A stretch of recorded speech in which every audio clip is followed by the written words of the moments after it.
आणि गौरवाची बाब म्हणजे आपल्या गावातील सुना या पेशामध्ये ऑलरेडी उभ्या आहेत आणि मला पोलीस खात्याचे आकर्षण म्हणजे मी कुठेतरी वाचले होते की भारतातील पहिली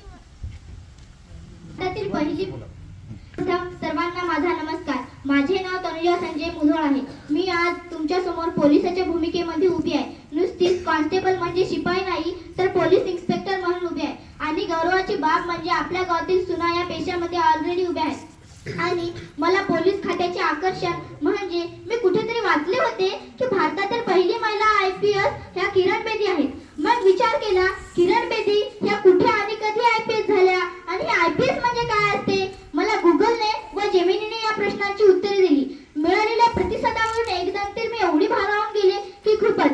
जेव्हा किरण बेदी 1972 ला IPS होऊ शकतात तर आजचा युग तर खूपच सुकर आहे जिथे नुसता पुरुषांचा दबदबा होता.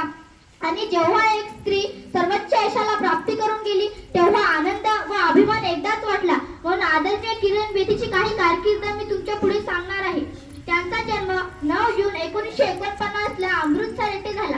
त्यांनी इंग्रजी साहित्यात पदवी तसेच कायद्याचे शिक्षण IIT दिल्लीमध्ये घेतले आणि डॉक्टरेट म्हणजे PhD मिळवली आहे. आणि त्या पोलिसात येण्यापूर्वी उत्कृष्ट टेनिस